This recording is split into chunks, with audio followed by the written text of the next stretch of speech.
High, আমি প্রণব। প্রথমে ভেবেছিলাম যে এই বিষয়ে ভিডিও বানাবো না, দিন তো পাস হয়নি। পাস হলে বানাতাম, কিন্তু একটার পর একটা ঘটনা আমাকে বাধ্য করলো এই বিষয়ে ভিডিও বানাতে। নরেন্দ্র মোদী ও অমিত শাহ হার নিশ্চিত ভেবেও কেন হারের রাস্তায় বেছে নিলেন? কংগ্রেসকে মহিলা বিরোধী প্রমাণ করা, না এর পেছনে অন্য খেলা লুকিয়ে আছে? আর তা নিয়ে সাধারণ আলোচনা করব এই ভিডিওটিতে।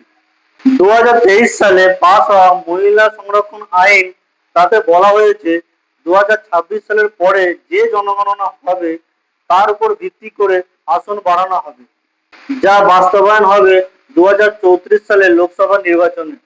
সেই সময়সীমা কমিয়ে আনতে 2029 সালে লোকসভা নির্বাচনে মহিলা সংরক্ষণ করার উদ্দেশ্যে 3 দিনের বিশেষ অধিবেশন ডাকে সংশোধিত মহিলা সংরক্ষণ বিল আনার সিদ্ধান্ত নিয়েছিল মোদী সরকার, কিন্তু দিনের শেষে তা প্রত্যাখ্যান হয় লোকসভায়।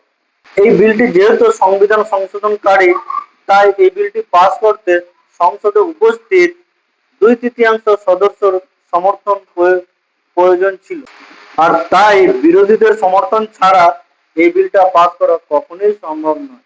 528 জন সাংসদ উপস্থিতির মধ্যে শাসক দলের পক্ষে ভোট পড়ে 298টি, প্রয়োজন ছিল 352টি। 528 জন উপস্থিত সাংসদের মধ্যে শাসক দলের পক্ষে ভোট পড়ে 298টি, প্রয়োজন ছিল 352টি। গ্রাফিকে দেখলে আর বিলটি সংসদে ফেল হওয়া মাত্রই বিজেপি কংগ্রেসের বিরুদ্ধে প্রচার করতে নেমে পড়ে, যেন আগে থেকেই প্রস্তুতি নিয়েছিল কংগ্রেসকে মহিলা বিরোধী প্রমাণ করার জন্য। স্বরাষ্ট্রমন্ত্রী অমিত শাহ কোট আনকোট বলে, এর জন্য দেশের মা বোনেরা বিরোধীদের কখনোই ক্ষমা করবে না। তারপর বিজেপির মহিলা সাংসদরা সংসদের বাইরে পোস্টার নিয়ে কংগ্রেস সহ বাকি বিরোধী দলগুলিকে মহিলা বিরোধী বলে প্রচার করতে থাকে। তারপর শনিবার সন্ধ্যায় প্রধানমন্ত্রী নরেন্দ্র মোদী জাতির উদ্দেশ্যে ভাষণ দিতে আসে। ভাষণে অর্ধেকটা সময়েরও বেশি কংগ্রেস ও অন্যান্য বিরোধী দলেরই সমালোচনা করে। জানো, বিরোধী দলগুলি এই দেশের মহিলাদের শত্রু। বিজেপি সরকারের এই বিল পাস করার মানসিকতা ছিল না। এই বিলের আড়ালে 2029 সালের লোকসভা ভোটের ময়দান তৈরি করছিল বিরোধী দলগুলো সমেত দেশের সাধারণ মানুষ ও মহিলারা ভালো করে বুঝতে পারছে। একটা বিল পাস না হওয়ায় বিজেপি সরকার বিরোধী দলগুলোর প্রতি যে সমালোচনা করছে, এর প্রবণতা আগে অনেকটাই কম দেখা যেত।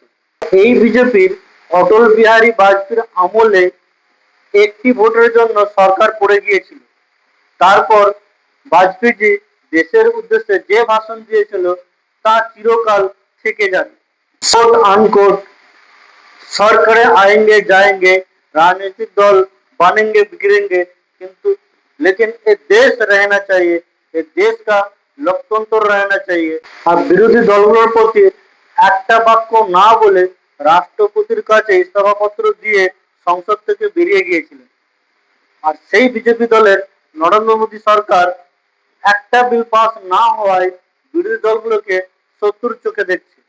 সত্যি বিজেপি মহিলা সংরক্ষণের কতটা আগ্রহশীল এই রাজ্যে, মানে পশ্চিমবঙ্গের বিধানসভা আসনে, তা কিন্তু চোখে পড়ে না। মোট 294টি আসনের মধ্যে 33টি মহিলা প্রার্থী বিজেপি, শতকরা হিসেবে 11%, যা অন্যান্য দলগুলির তুলনায় অনেকটাই কম। যেখানে শাসক দল তৃণমূলের শতকরা হিসেবে 17%। ভিডিওটি এখানেই শেষ করলাম। ভালো লাগলে লাইক, কমেন্ট, শেয়ার